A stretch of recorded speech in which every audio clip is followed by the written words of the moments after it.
Since morning, very very early. You remember there have been a call here but that had been dubbed Firimbi movement. They have been blowing those whistles since the first day, since yesterday morning when the polls were opened. They're still blowing it outside there. They're waiting for the results, and that is the anticipation they're having. There are a mixture of supporters of different candidates there. And I think they've just been cautious enough not to be adorning the attires of the various candidates, saying, oh, maybe this is an attire of ODM, this is an attire of MDG or independent candidate. They are mixed up, but they are coexisting very peacefully. And that is why you are seeing that they have been placed at the police station. This police station is just adjacent to this place. It's only the wall that is separating this place, but they are being secured there by the security officers. Yeah. So what they are waiting for is the result. Although nobody is communicating to them, they will probably be communicated to by the agents of the party when that is ready, so that they begin the celebration for whoever will win. You see, our viewers are very anxious. They want to know who are the candidates for the county's top seat. That's the governor's seat, and actually the senatorial seat, and the woman county woman member to the National Assembly. Who are they? Thank you so much. For the Senate seat, it has attracted two candidates, one of them being Professor Tom Ojienda. Tom Ojienda is vying on an ODM ticket. And then there is another gentleman there, I've just forgotten his name. That is his closest rival. For the women member of parliament, the top candidate there, of course, is Ruth Odinga, also on an ODM ticket. For the governor's seat, we have two rivals. The former governor, in fact, the first governor of this country, Governor Jack Ranguma, who is vying on an MDG ticket, and then the incumbent governor, who is vying on an ODM ticket. We cannot still tell the provisional results of those candidates as we are receiving them at the moment, but we are continuing to monitor because they are not going to be announced. Remember, the only results that will be announced at the Constituency Tallying Center, Kisumu East, are the results of the MP position and the MCS. We have 5 wards in this constituency. That is Kajulu, Nyalenda A, Manyata B, we have Kolwa Central and Kolwa East. So after all this exercise, we will be able to get the winners of those particular wards and the MP-elect. For the seat of governor, women member of parliament, the senator, those ones we are going to get them at the county tallying center, and we are keeping tabs because of these developments. We will be giving our viewers as these developers as and when we receive them. When the announcements are made, we are not going to delay, we are going to give them, because that is why we are here. And that is exactly why we are here. Kamche, that is my colleague who has been deployed to this particular constituency. He is responsible, actually, is keeping tabs with everything that develops within Kisumu East constituency, which is attracting two main candidates, that is Nicholas Oricho of the ODM party, and and the incumbent member of parliament, that is Shakil Shabir. Remember, Shakil Shabir has been serving 3 terms. His very first term he captured that seat on an ODM ticket. For the next, he ran as an independent candidate when the ODM ticket was handed to Nicholas Oricho, but he was flawed in that contest, in that race, and that has been the major political antagonism between the two, and the two have been just being around and monitoring every situation as it develops here. And like you've heard my colleague here mentioning that for the governor's seat, we have the incumbent, that is Professor Peter Nyanyongo, and his predecessor, actually the pioneer governor for this county, that is Jackton Ranguma, was actually just trying his best to recapture that seat from the incumbent now, Professor Peter Anyang' Nyong'o. Something quite interesting is on the women representative to the National Assembly, actually the county woman member to the National Assembly seat. That seat is quite interesting in the sense that it has got 4 candidates, yes, but then they are going by the provisional results we've been able to gather from various polling stations in different constituencies. There is a 24-year-old candidate in the name of Valentine Otieno, who is actually battling for this position against Ruth Odinga. Ruth Odinga, if I just give you a brief profile of her, she was the first deputy governor for Kisumu County, and now she is seeking to be the woman representative. If that will come to pass, well, that will only come after the tallying is conducted and the win. Wycliffe Okech, ni ruhusu ni kukate kidogo kauli hapa, manake naona upande wa pili katika ukumbi wa Bomas tume ya IEBC inatoa taarifa kwa wanahabari. Tuvuke tu moja kwa moja hadi huko tusikie mwenyekiti wake Wafula Chebukati anayapi ya kusema. The Commission appreciates Kenyans for continued patience as it continues to collect and tally results. As you are aware, elections in Eldas constituency, Wajir County, were adjourned yesterday due to security reasons. And we are happy to report that voting in that constituency commenced today at 6 a.m. The Commission yesterday adjourned election at Didake Primary School polling station in Garisen constituency after experiencing logistical and technical challenges. Voting commenced today after the Commission addressed the challenges and authorizing the use of the manual register for the 569 registered voters. Results transmission of Form 34A from polling station is ongoing, as you can see on the screens. We are now at 97.65%. We have transmitted 45,141 from 45,141 polling stations out of 46,229 polling stations. Collating and announcement of results at the constituencies, the 290 constituencies, is underway. And once the returning officers complete the process, they will physically deliver to the National Tallying Center here at Bomas forms 34As and 34Bs. And this they will do after declaring results for member of National Assembly and member of County Assembly at the constituencies. And here at the National Tallying Center, the following activities will take place. 1, verification of transmitted image results of Form 34As against original Form 34As.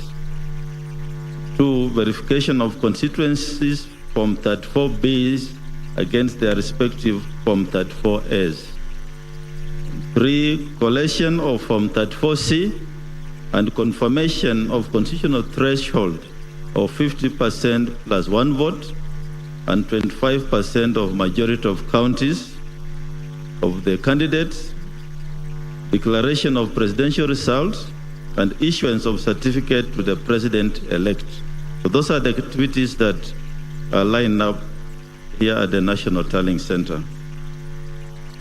The Commission also wishes to inform the country on the following incidents that happened in the course of yesterday and today night. 1, result Form 34A from Rukwaro Market polling station, Rongo constituency, Migori County, was erroneously transmitted the presidential results portal.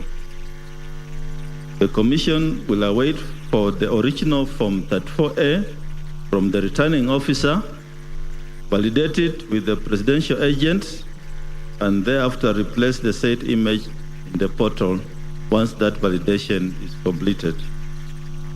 Another incident is that 2 incomplete Form 34Bs from Aina Bukoi constituency, Wasingishu County, and Saboti constituency, Trans Nzoia County, were erroneously uploaded in the Commission's portal. The returning officers for the respective constituency will upload the correct and complete Form 34Bs upon signing by the returning officer and the respective agents at the constituency's tallying centers. So they'll be uploaded to replace the images that were incomplete and posted on the portal. Remember, results announced at the polling station are final.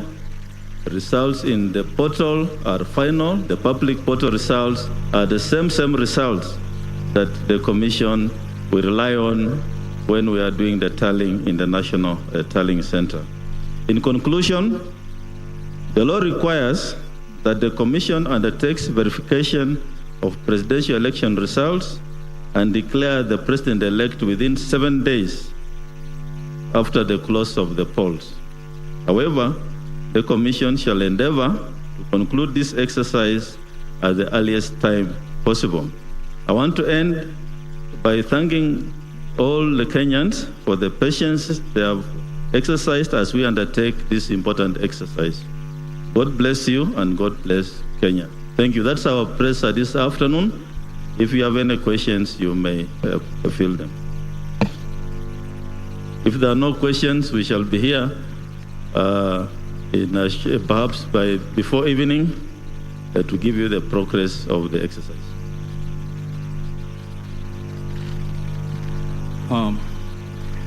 Thank you, Chairman. My name is O'Brien. I work with the Kenya Broadcasting Corporation. 2 questions. When you look at what we call exit data, what is the percentage of voter turnout countrywide?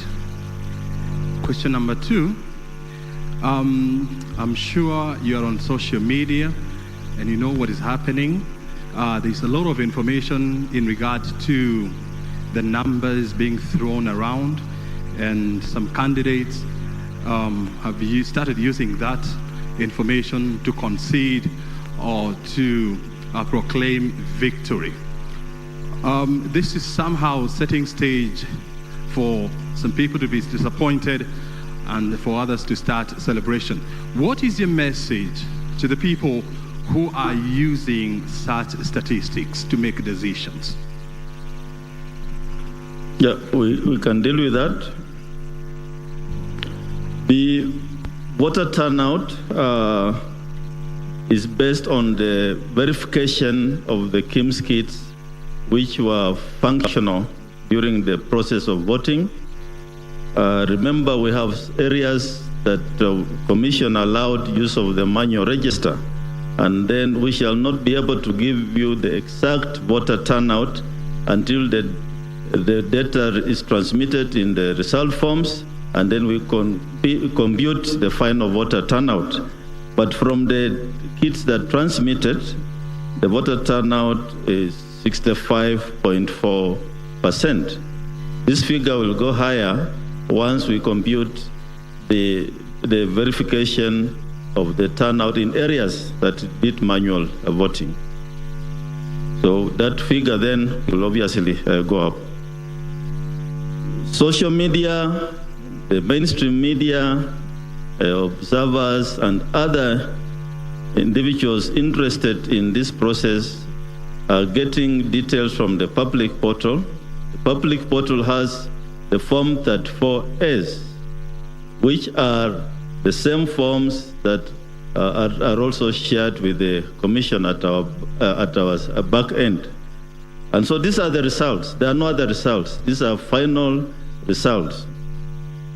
And I want to believe the media, you're doing your own tallying, although you are a little bit behind. You should be at 97%. which I believe should also be somehow, maybe we were not prepared for this. But the issue of transparency then,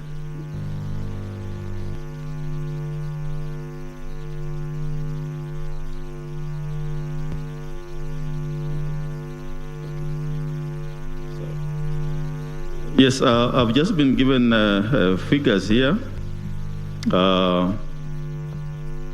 But let me just say the issue about candidates then conceding, let me put it this way, results for member of National Assembly, member of County Assembly are declared at the constituency. And I want to believe that is ongoing. The constituency returning officers are finalizing those declarations. And once they are done, then they bring us the results of presidential election from 34A and B. And I want to believe the people conceding at the constituency have already received their results. Also, this is a transparent process at the constituency, in fact, even at the county, all the 6 elective positions. Once you have your result forms and you know what you have, perhaps that's another reason why they are conceding, because it's a very, very transparent process.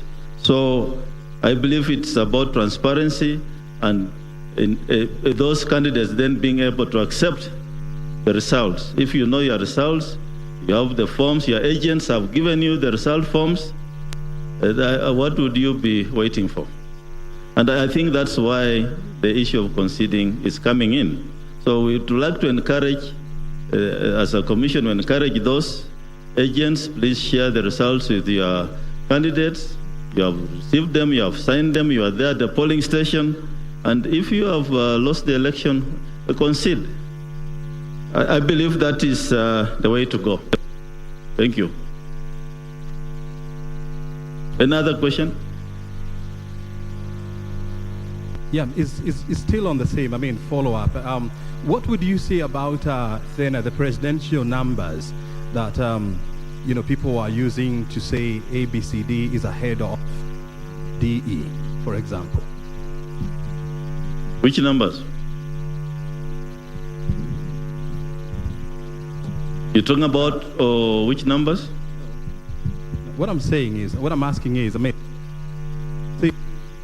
a situation whereby some people are using numbers from your systems, from Form 32A, to tally even the numbers for presidential candidates.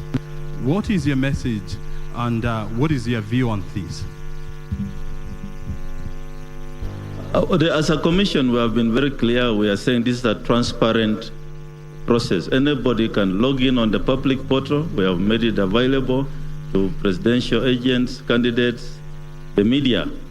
You can log in and verify what's there. And the only assurance we are making is that the information in the public portal is the same results. The results in the public portal are the same results that the commission will use to complete this process.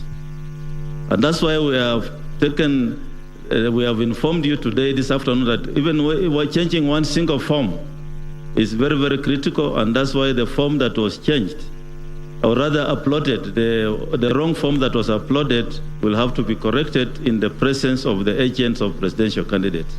So those are the results.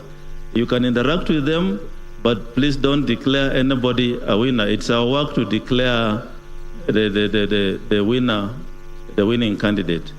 So mine is encourage you to interact and assure Kenyans that there's no other result other than the one which is in the public portal. Yeah, thank you. Chairman Nicholas Delay from KBC Media Group. It's interesting that you've noted that the media is a little bit slow in tallying. Is this to say from your end that the 97.71% from your end you've been tallying, despite the fact that we know that you are yet to get the Form 34Bs, so that it's just a waiting verification and you confirm the results that you've gotten ahead of the media? And secondly, It's about 16 or 18 hours since transmission began yesterday evening. What could have been a challenge for those who are yet to transmit now? Did you experience internet problem with the transmission issues? Yeah, thank you. I talked about the media. I also watch TV. And I talked about the media because I can see you're a little bit behind, but I'm sure you are trying your level best.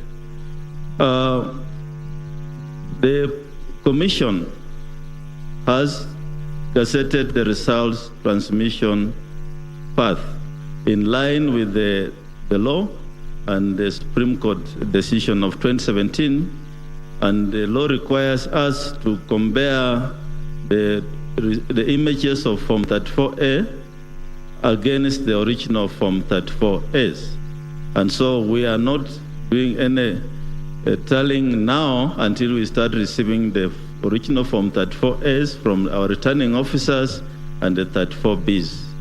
We expect that they'll start streaming in sometimes today, and then we shall then complete that exercise as soon as possible. The 34Bs will also be uploaded on the public portal, and I believe then the rest of those who are logging in on the portal will also be able to upload the same and compare with the 34As which are in the public portal. And as I said, the Commission has 7 days as per the Constitution to complete this exercise, but we shall undertake to finish it as soon as possible once all the returning officers bring the documents to the National Tallying Center. Thank you. Chairperson, one final question. Ayub from Citizen TV. You have talked about the physical Form 34As, which are key ingredient in this process. So far, how many physical Form 34As have you received as the national chairperson or returning officer for the presidential elections? Up to now, we haven't received any. We expect the arrows to start coming in by this evening or this afternoon. And we shall keep you updated. Once they come in, we shall receive them, we shall populate verify the details, and we shall then use one of these screens to start populating the constituency results for presidential candidates. So to be clear, you have 0 Form 34As, physical Form 34As. Well, if you want me to use the word 0, yes, we have 0. We have not received any. Okay. Yeah, thank you. So thank you. We'll see you later. No, just one final question. Yes. My name is Erin Mwangi from Capital FM. In the 2 polling stations that you've cited, that the Form 34A was uploaded erroneously. What is the magnitude of erroneous? Was it that they keyed the wrong data, or the Form 34A were not signed? What are you talking about when you say they were erroneously uploaded? IBC portal. The 34A or B? 34A in the 2 polling station. I think one was Uriri in Homa Bay also. Actually, 34A is just one in Uriri. Not that 34A is just one form.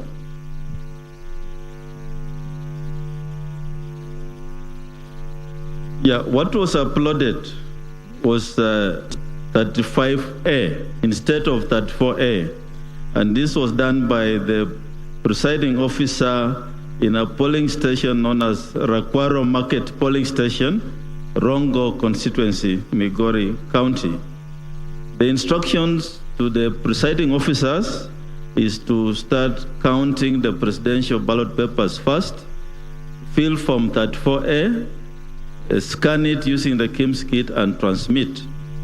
But it appears this officer went on to count all the other ballots, and instead of transmitting Form 34A, it transmitted Form 35A, which is now in the public portal as well as our results portal. And how it happens is that the presiding officers count all the ballots for the 6 elective positions, but they are expected to start with the presidential ballot papers.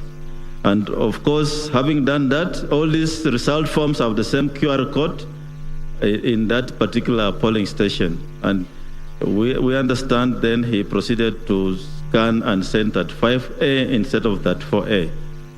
And we are saying as a commission, we shall engage the presidential candidates when the original form comes. We compare the notes and then upload the correct form to the results portal once the returning officer brings the original form 34A from Rakwaro Market polling station. Thank you. Bwana Commissioner, kwa majina naitwa Emmanuel Kilongi kutoka Runinga ya Magharibi na nitakuwa na maswali mawili. Swala la kwanza ni kuhusiana na zile kaunti, maeneo bunge na baadhi ya wodi ambazo mlisema kwamba kutakuwa na uchaguzi mdogo kutokana na utepetevu wa uchapishaji wa karatasi na habari zingine. Na kuna wapiga kura katika kaunti hizo ama maeneo hayo ambao walishiriki kwenye zoezi la uchaguzi lililokamilika hiyo jana tarehe 9 na waliwekewa wino kwenye vidole vyao kuonyesha kwamba wameshiriki kwenye uchaguzi mkuu. Je, itakuwaje siku ya uchaguzi mdogo katika maeneo hayo kwa identify such like voters ndipo sawa wapewe nafasi ya kupiga kura? Swala la pili linahusiana na uchaguzi katika eneo bunge la Kimilili kaunti ya Bungoma, ambapo tumeona habari zikienea katika vyombo vya habari na kwenye mitandao ya kijamii kusema kwamba huenda mmoja wa wagombea katika eneo bunge hilo aliweza kumpiga mmoja wa wasaidizi wa waniaji katika eneo bunge hilo risasi na kufa. Na tumeona kwamba county commander wa eneo bunge la Kimilili ama kaunti ya Bungoma, kamanda wa polisi, amesema kwamba wanamtafuta mgombea huyo. Je, kama atapatikana ama madai hayo yatakuwa ni ya ukweli, nyinyi kama tume ya IEBC mtachukua hatua gani kufuatia kisa hicho, maana huenda ikaathiri matokeo ya uchaguzi katika kaunti ya Bungoma? Asante. Okay, thank you. On the issue of the ink marking, CEO, what happens? You can come and explain that.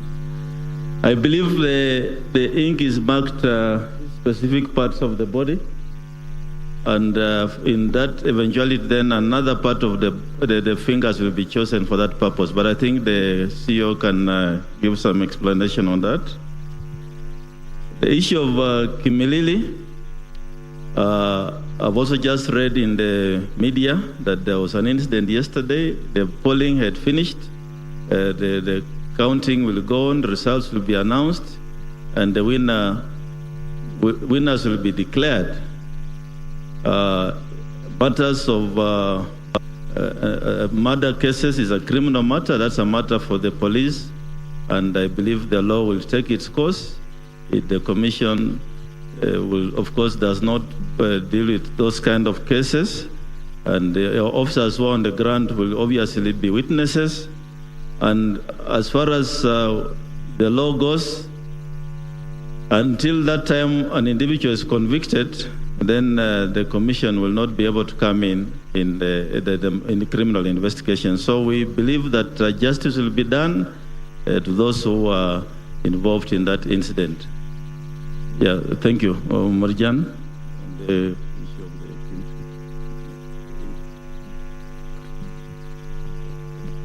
Thank you very much.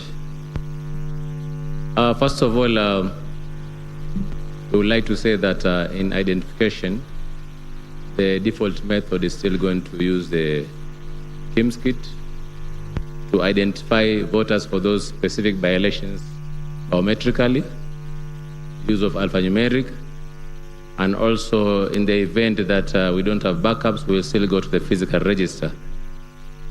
You may have noted that during the election, we were actually using the left hand. So we were marking the fingers using the ink in the left hand. So when it comes to the by-election, we are going to use the right hand. So that is going to distinguish between the ink that was used in the left hand, and we'll now use the right hand to actually ink the voters who have been identified for the purpose of election. Thank you very much.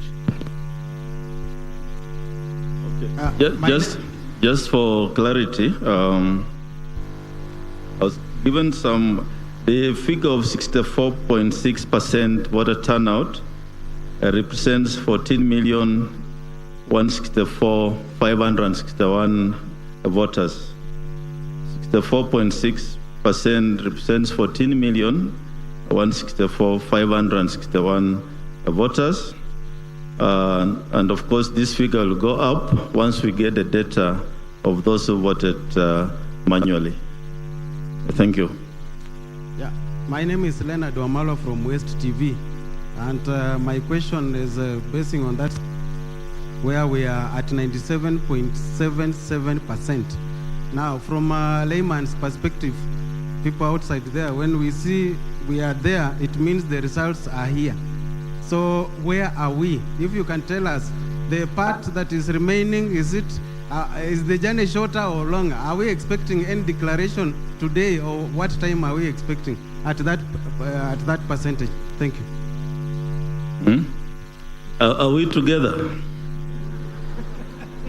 Or I've been talking to myself, maybe. Wamalo, what we are saying here is this, that all the forms that 4As that we are going to use are in the public portal. Those are the results. Those results cannot be changed. The results at polling station are final, and nobody can change those results. Even if there's a mistake, as a commission, we shall just note the error and keep error form, and in the event of any dispute, we shall submit that error form together with the results to the Supreme Court. So let's understand each other from there, that the results are from 34A, and they have been transmitted electronically from polling stations across the country. Save a few, we are now at 97.7.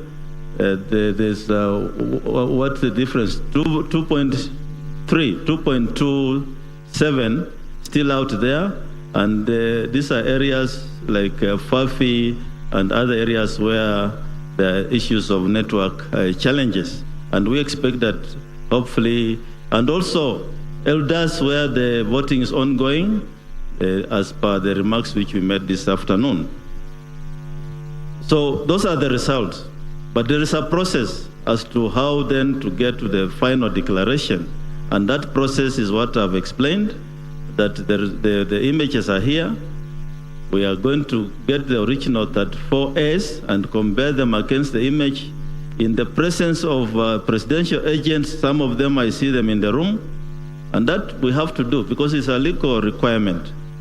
And once that's done, then we shall fill from 34C, which then will give us the final total. Remember, in this process, we are looking for 50% plus 1 for the winner, and we're also looking for compliance with the Constitution, where the winning candidate must have 25% of the minimum number of counties, which is 24. So all these processes must be done. And after all that, then we shall declare the president-elect, or give the way forward of the results for the presidential election. So I don't know, if I'm not clear, I'll start that again.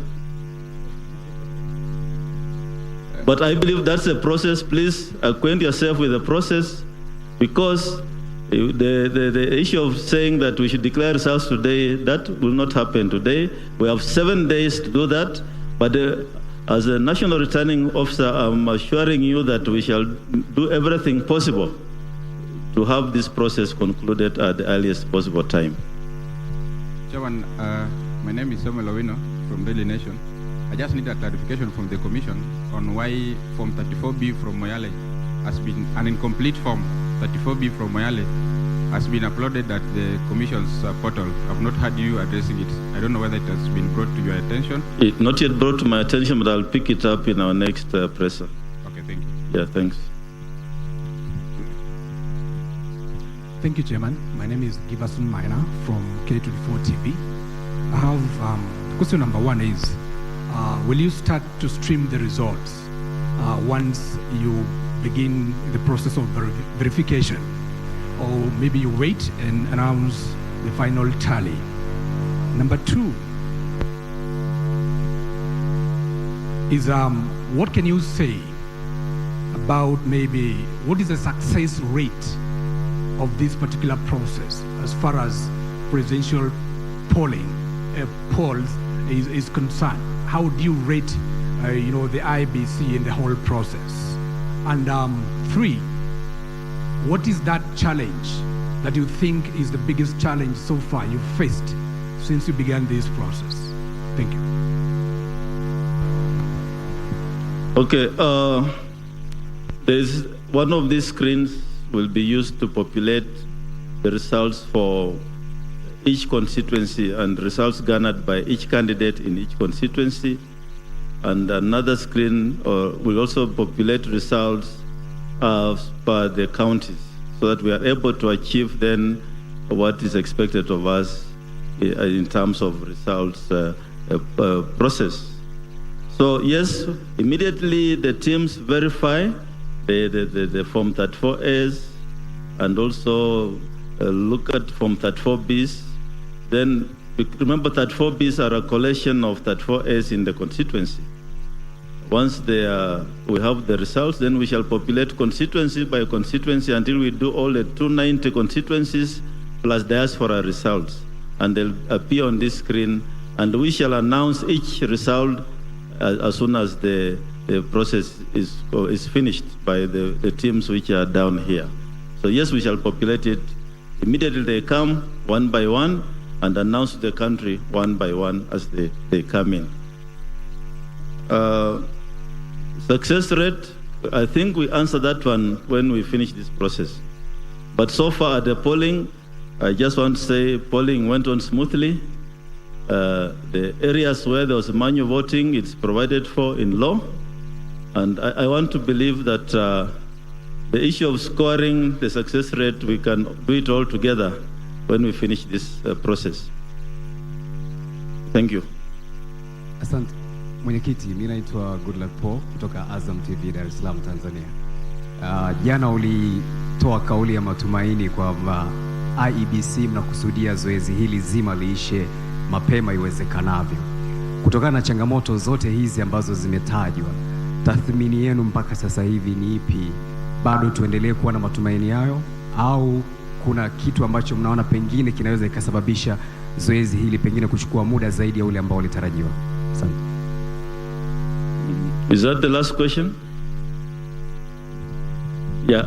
Sisi kama tume tunafanya kazi kulingana na sheria na tutaendelea na hiyo kazi. Matokeo ya urais tumepewa muda ya siku 7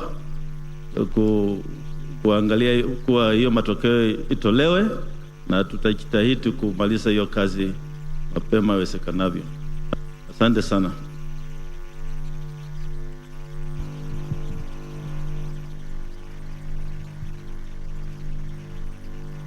Thank you very much. That was the status update as of now, and we will inform you of the next update. Thank you very much.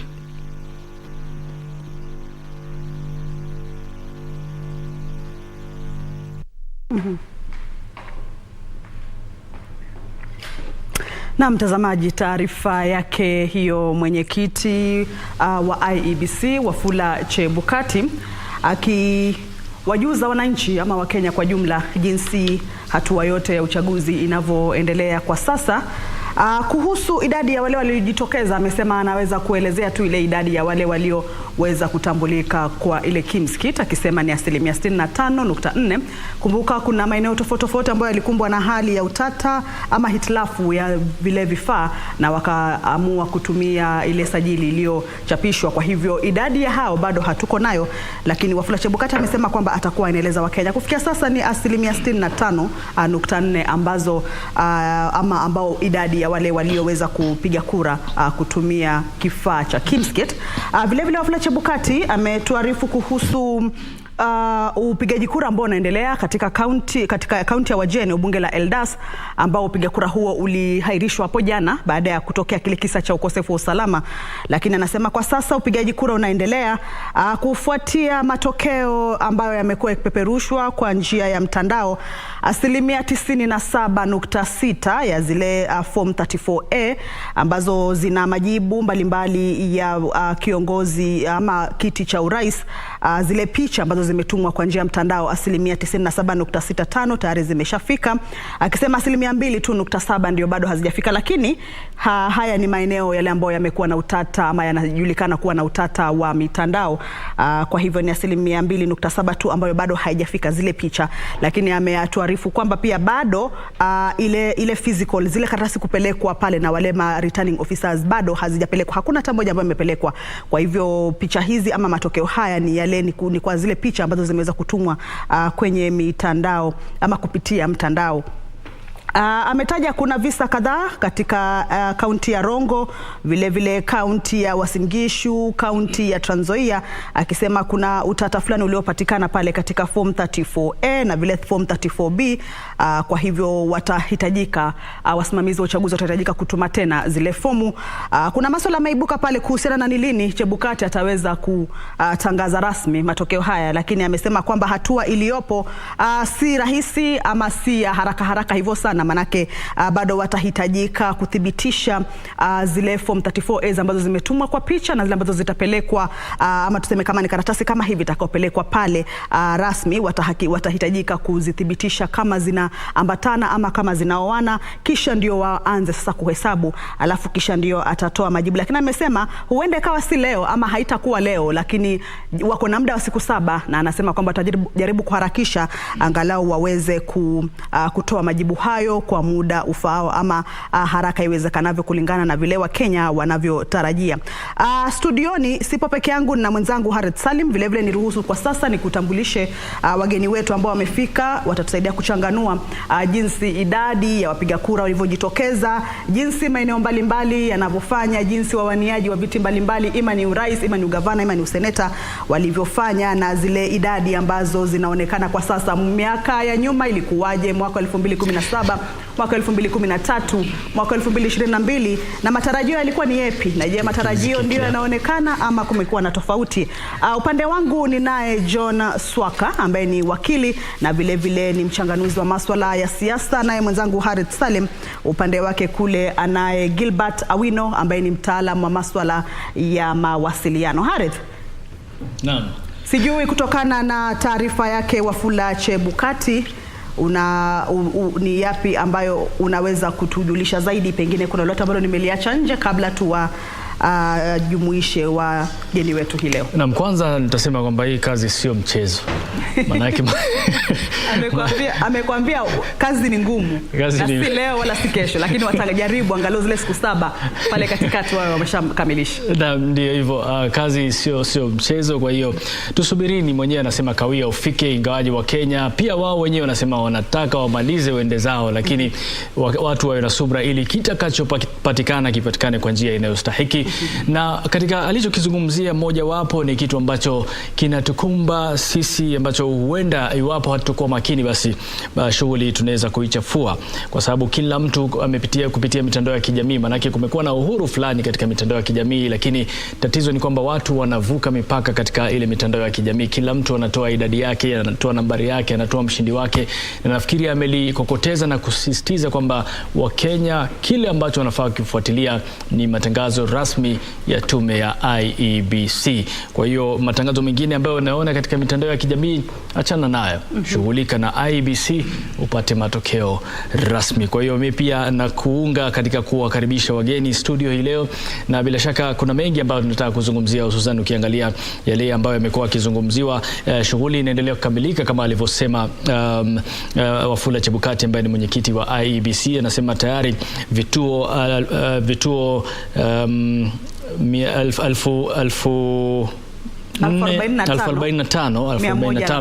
vimewasilisha matokeo kati ya jumla ya vituo 1046. Kwa hiyo idadi huenda ikaongezeka tangu tulipoachia jana. Leo amesema ni 65.4%, na vile vile kuna wale ambao walitumia njia isiyokuwa elektroniki pia bado hawajajumuishwa katika asilimia hii. Kwa hiyo tunatarajia labda asilimia iongezeke, lakini yote 9-10 ni kwamba Wakenya bado wanasubiri kwa hamu kuhusiana na haya matokeo. Kwa hiyo Swaka, labda tukianza na wewe, hebu tujulishe ni kwamba Wakenya hii subra yao wanafaa waichukulie vipi, hususan ikizingatiwa kila mtu anatoa matokeo kwa upande wake?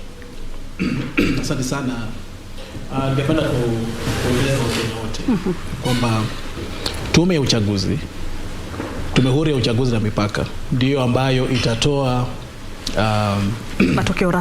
matokeo rasmi na iseme ni nani mshindi, nani wa pili, nani wa tatu, nani wa nne.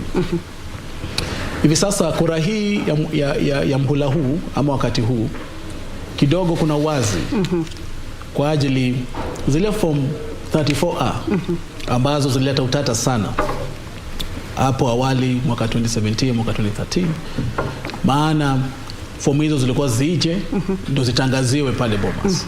Sasa hivi presiding officer pale aliye pale kwenye kituo, baada ya kuhesabu pale zinatumwa kwake Chebukati, na kabla zijatumwa agenti wote wa presidential candidates wanaidhinisha, kisha kenda kwa constituency tallying center inakuwa form 34B na jumuishwa zingine za kutoka pande zingine za that constituency inatumwa kwa Bwana Chebukati. Sheria inasema kwamba yale matangazo yametangazwa pale, nani mshindi na nani ameshindwa pale kwenye kituo cha kupiga kura, ndio ya mwisho.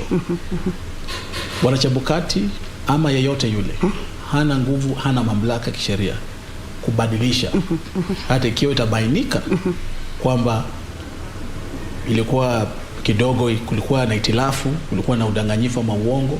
Hawezi, hana nguvu ya kubadilisha, though ana nguvu ya kujeleza kwamba sio matokeo halali. Pale kwenye portal la IEBC wanasema kwamba fomu hizo zote, karibu zote sasa zimetumwa, though bado kadhaa, labda 1000 au so. Wakenya wote wanazaenda kwa ile portal waweze kuangalia. Vyombo vya habari vimepewa mamlaka ya kutumia hiyo na hata kutali wenyewe, maana yote nafanywa kwa uwazi.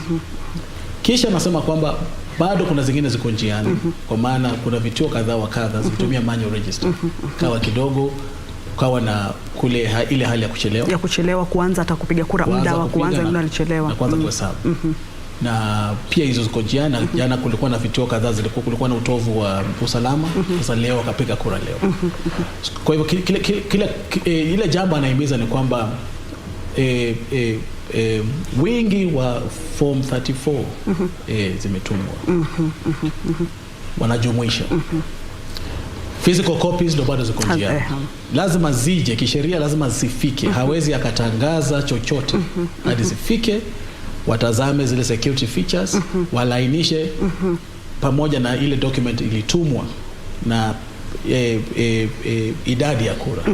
Wanapofanya hivyo watazidi kujumuisha, kisha IEBC itasimama iseme nani mshindi. Sasa wanasema wende sio leo, wende sio kesho.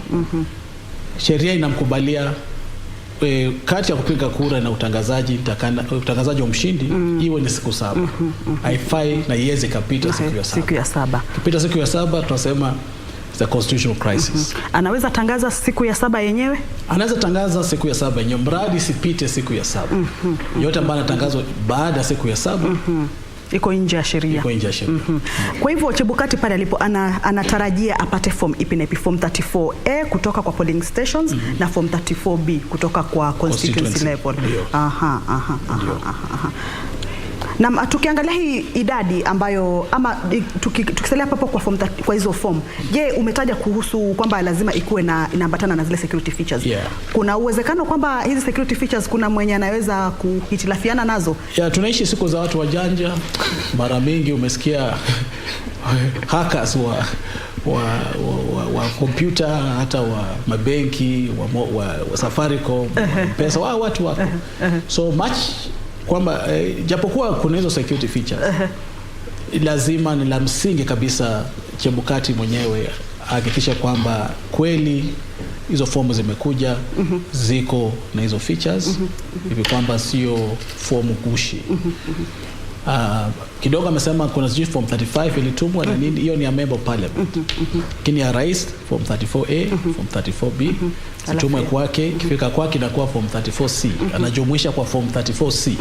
Kisha anasoma mgombea urais huyo kwa hii constituency amepata hii, kwa hii constituency amepata hii, kwa jumla ndio hiyo ndio form 34C, ambayo sasa yeye kama returning officer kwa ajili ya kura ya urais ni yeye peke yake ambaye sheria inamruhusu kutangaza mshindi na mshindwa.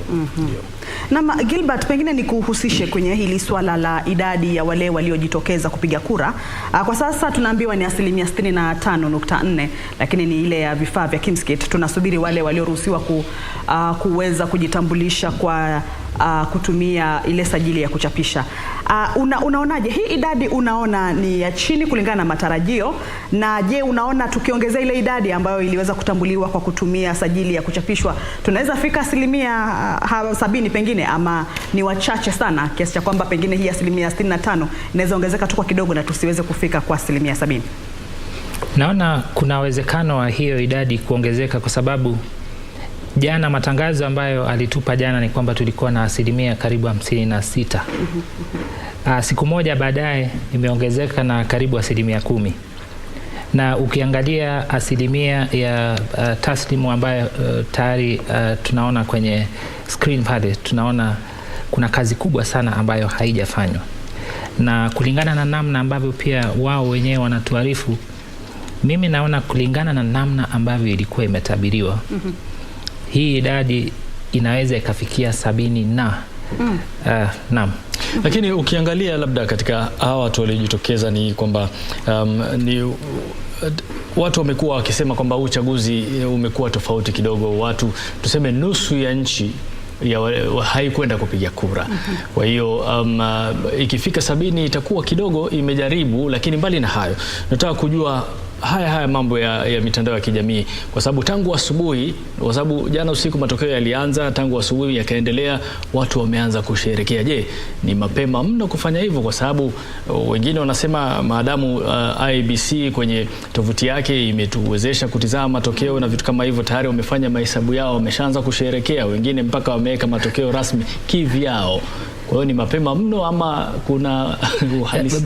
Bado ni mapema mno kabisa, kwa sababu haswa katika matokeo ya urais. Kwa matokeo mengine ya wale ambao wamewania viti mbalimbali, kwa mfano ubunge, ugavana, nadhani hizo zitatangazwa kulingana na sheria na kulingana na namna ambavyo zinastahili kutangazwa. Lakini kile ambacho mimi nilipoangalia hizi idadi kuanzia mwaka 2002 hadi mwaka huu, ingawa mwaka huu hatuwezi tukasema kwamba idadi ya wale waliojitokeza, kwa sababu IBC bado inazidi kuongeza ile asilimia. Na pia amesema kwamba bado hajajumuisha wale ambao hawakutumia ile Kimskit. Lakini kile ambacho ningependa niseme ni kwamba mafanikio ya uchaguzi wa mwaka huu, kulingana na uwazi ambao tumeona vitu vingi vimebadilika. Ule muziki ambao ulikuwa ukitutisha mwaka wa 2017, mwaka wa 2013 naona haupo. Na wanahabari pia wamepewa uwezo wa kuweza kujumuisha hizo nambari. Ukitazama KBC channel mbalimbali unapata kila moja anafanya kulingana na uwezo wake. Lakini ukumbuke ya kwamba kama si uchaguzi wa 2002, uchaguzi wa 2017 ulikuwa na ati. Hata aliyekuwa msimamizi wakati huo akasema hajui aliyeshinda ni nani. Ukiangalia 15 vile nakumbuka watu walipokuwa wakipiga kura, hivi vifaa ambavyo tunatumia kupiga kura vilikuwa na changamoto kubwa sana. Baadaye kesi kaenda kotini. 17 vile kulingana na hata mabadiliko ambayo IEBC imefanya ni kutokana na maamuzi ambayo yalifanywa na mahakama, kutokana na hitilafu ambayo ilikuwa. Kwa hivyo kwangu mimi huenda ikawa zile idadi ama asilimia ya wale wanaojitokeza kupiga kura haswa mwaka wa 2013 na 2017 pengine kulikuwa na hitilafu fulani kwa sababu ya zile changamoto zilizokuwa. Kwa hivyo mafanikio ambayo tutapata kutokana na uchaguzi huu ndio ambao utakuwa ukitumika going forward, kwamba kweli pengine hata zile turnout ya 80% pengine haikuwa hivyo kweli. Kwa hivyo kwangu mimi hivyo ndivyo ambavyo naona kwamba namna ambavyo wameanza, na unaona wao wenyewe ni makini kabisa, hawataki kufanya makosa ambayo wamefanya katika miaka iliyopita. Naam, asante sana Gilbert, na kukata kauli samani kidogo, nataka tuungane na mwenzetu yuko katika kaunti ya Uasin Gishu, Timothy Kipnusu. Timothy, najua umekuwa huko tangu juzi, umezurura hapa na pale kujaribu kutafutia yale ambayo ni ya muhimu kuhusiana na shughuli nzima ya uchaguzi katika eneo hilo. Hebu tupe lipi jipi ambalo hatulifahamu kwa sasa?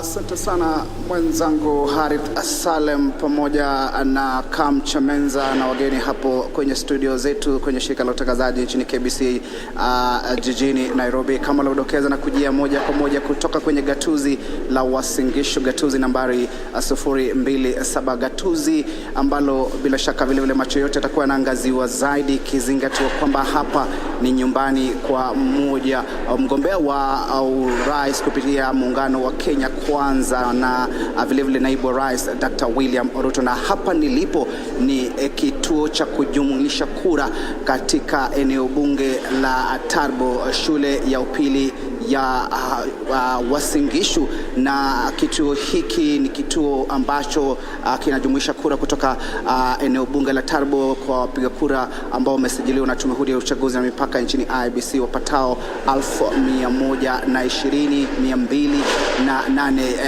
Eneo bunge hili ni eneo bunge ambalo lina idadi kubwa zaidi ya wapiga kura kulingana na Tume Huru ya Uchaguzi na Mipaka nchini IEBC, na kura ambayo itakuwa inaletwa ambayo tayari imeshawasilishwa hapa, iliwasilishwa shughuli ya kuleta vile visanduku ambavyo vilikuwa na vile kura ambazo zimepigwa kutoka maeneo ya Tarbo katika wodi 6 katika eneo bunge hili la Tarbo. Ilitamatika kama mwendo wa saa 2 hivi mapema asubuhi, shughuli ambayo ilichukua muda mrefu zaidi.